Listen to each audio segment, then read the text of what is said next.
Shalom shalom, Yesu ashimwe, ndabaramukije mwese abazinduka tugasenga mu gitondo, buri wese n'igihugu aherereyemo. Shalom, ndabashuhuje, muri kumwe nanjye Mame Ebenezer. Karibu dusenge.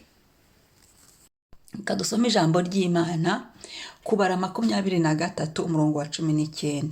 Kubara 23 umurongo wa 29 aravuga ngo Imana si umuntu ngo ibeshye, kandi si umwana w'umuntu ngo yicuze. Ibyo yavuze no gukora ntizabikora, cyangwa ibyavuye mu kanwa kayo no gusohoza ntizabisohoza. Amen. Ngira itangazo ry'iki gitondo nkuzaniye.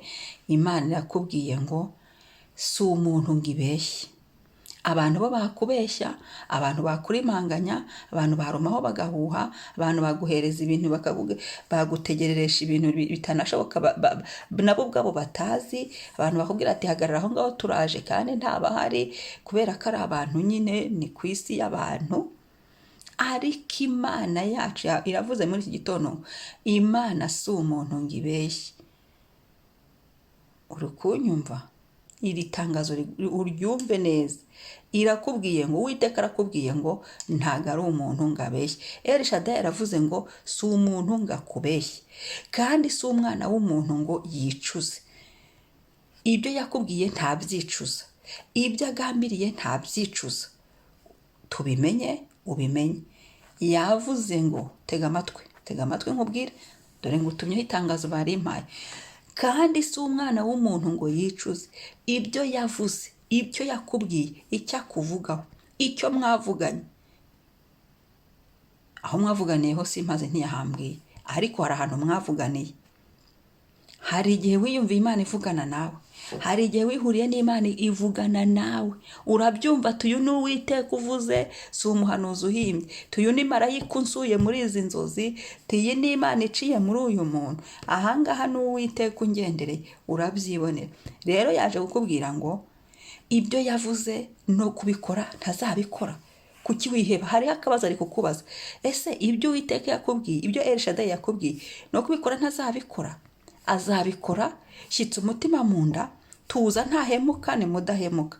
Ibyavuye mu kanwa kake ntazabisohoza. Ntago Imana ari injajwa, ntago Imana yabura ibindi kubwire, ariko kubura ibindi kubwira. Yakubwiye ibyo ngibyo kuko abirimo, kuko azi neza azabikora, nuko azabigenza birateguye, naho azabicisha harateguye, n'uzabikugezaho arateguwe, n'itariki n'isaha byo kugira ngo bikugereho, ubibone mu biganza byawe, bibone bisohorezwe, birahari. No t'inquiète pas, no t'inquiète pas. Tuza si umuntu ngo abeshye. Mu muntu habamo nyine ikinyoma, mu muntu habamo kubeshya, ariko Imana irakubwiye ngo iki gitondo, uyu munsi, kuri iyi tariki ubyandike, n'isaha wumviyeho ngo si umuntu ngo ikubeshye. Ntiyabuze ikivuga ngo ikubeshye, ntiyabura abandi ivugana nabo ngo ikubeshye. Si wowe yabonye ije kurundaho ibinyoma, oya.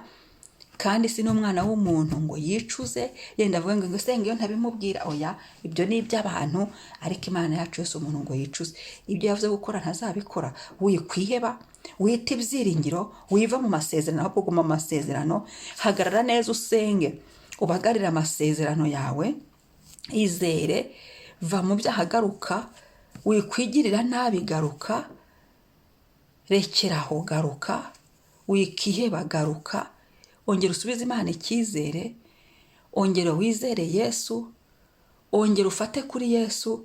Bwira Umwuka Wera, manika amaboko niba urushye, bwira Umwuka Wera agufashe, abigufashemo n'umufasha. Bwira Umwuka Wera gusengere niba ugeze aho udashoboye gusenga, unaniwe. Bwira Umwuka Wera ati nsengera ndarushye. Bwira Umwuka Wera ati mbuze inzira, warakwereka uko uri bubigenze. Bwira Umwuka Wera ati niba ubona utazi n'icyo gukora, bwira Umwuka Wera ati sindi no kumenya noneho icyo nkora, mbuza aho ndeba, niba njya mu majyaruguru, niba ari mu majyepfo, niba ari burasirazuba, ari burengerazuba. Bwira Umwuka Wera w'Imana, niwe uzi icyo ari bukore. Haleluya, haleluya. Mariya ndamukunda cyane, mama wa Yesu. Mariya mama wa Yesu bari mu bukwe bw'Ikana, divayi yarashize, hanyuma ajya kubwira Yesu kuko yari azi imbaraga ziri muri Yesu, yari amwizeye. Aragenda aramubwira ati none ko divayi ishize tugiye guseba, bwari ubukwe bwa famiye. Yesu aramubwira ati tubigendanyemo dute mubyeyi ko igihe cyanjye kitaragera. Ni ukuvuga ngo Mariya icyo gihe Yesu cyari kitaragera igihe cye cyo gutangira gukora ibitangaza, ariko Mariya kuko yari azi imbaraga ziri muri Yesu, Mariya kuko yari yizeye Imana se wa Yesu Kristo, aramubwira ati iki gisebo none turakigira gute? Yari yizeye. Aragenda abwira abo mu gikari cyangwa se abari bashinzwe gukora nyine mu mirimo, ati icyo ababwira mu gikore. Mariya yari yizeye. Urasabwa kwizera kugeza aha Mariya, ndetse tukanaharenga. Urasabwa garukana kwizera. Cyari igihe cyahise cyo kudakora ibitangaza. Yesu yakubwiye ngo si umuntu rero ngo abeshye, garukana kwizera, ugiye kwizera nko kwa Mariya, ndetse unarenzeho mu izina rya Yesu Kristo. Biracyashoboka.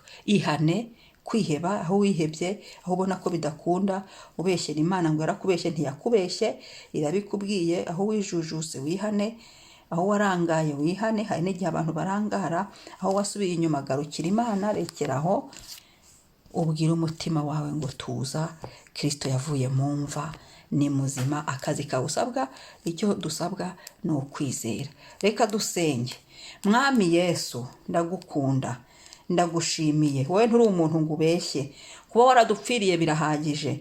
Ndasenze ngo amaraso ya Yesu natwuhagire, atwuhagire, yuhagire buri muntu wese, umunyamasezerano wese wari wihebye. Ndasenze iki gitondo abanyamasezerano abo wavuganye nabo, bantu barananiwe kubera ibihe n'iminsi, abantu barihebye, ariko ndasenze Mwami, amaraso yawe yeze iby'abantu bavuze, by'abantu biyatuyeho, ibyo byose bihanagurike mu izina rya Yesu, bituveho burundu. Amasezerano waduhaye turayogeje mu maraso ya Yesu, mu izina rya Yesu. Wowe uri Imana idasaza. Abantu barasaza bakagenda bagasiga badasohoje ibyo bemeye, abandi bakava no kuri sigise, ariko wowe ntuva kuri sigise, ntusaza, ntuhinduka, ibihe ntibiguhindura, ingoma yawe ntizahanguka, uhoraho.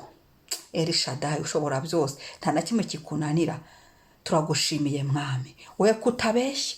Ndagushimiye kutabeshya Data, ndagushimiye ko no kubisohoza uzabikora, ndagushimiye ko utari nk'abantu, ndagushimiye Yesu. Turagushimiye ko nyakudusubizamo ibyiringiro, turagushimiye ko nyakudukangura kubw'amasezerano, turagushimiye ko nyakutwibutsa kubwo kuvugana natwe, turagushimiye ko nyirakwibuka ibyo wadusezeranije, turagushimiye ko nyakutubuza guta ibyiringiro. Turagushimiye Yesu. Uyu munsi nyemerera uganze, uzabikora, turakwizeye, uzabikora Mwami. Uyu munsi urabikora mu buzima bwacu, uku kwezi urabikora, iyi saha urabikora, iki cyumweru dutangiye urabikora, uri bubikore, kuko wowe uri Imana itabeshya, kuko utari umwana w'umuntu ngo wicuze, utari umwana w'umuntu ngo wibagirwe. Mu izina rya Yesu, byavuye mu kanwa kawe urabisohoza. Uri Imana y'urukundo, uri umubyeyi wacu, uri Data wa twese mwiza, uri Data wa twese. Haleluya, shimwa Yesu. Ndagushyira hejuru, ni wowe Mana ibeshaho, ni wowe Mana igira neza. Ushyira ikuzimu kandi ugakurayo, ugira ubuntu umunsi ukira. Ninde waduhangara? Turi kumwe nawe, ntawe turakurindiriye.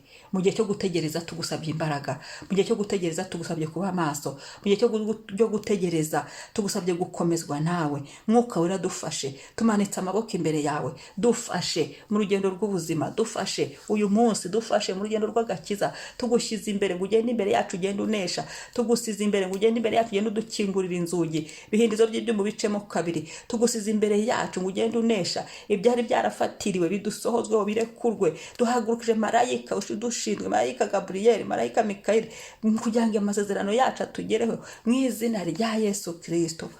Urakoze Mwami. Isaha y'uyu munsi uganze, ufate kontrole ya buri cyose, turabikweguriye. Wowe kuko uri Imana utari umuntu ngo ubeshye, wowe kuko utari umuntu ngo wicuze, wowe no kubikora urabikoze. Ibyavuye mu kanwa kawe urabishohoje ku buzima bwacu, mu ngo zacu, mu mibereho yacu, ku mateka yacu. Haleluya, haleluya. Himbazwa Mwami, icyubahiro kikugarukire, ni wowe Mwami. Amen, amen. Shalom, shalom. Umunsi mwiza. Ntibagire gukora subscribe niba ari ubwa mbere, kandi musangize n'abandi.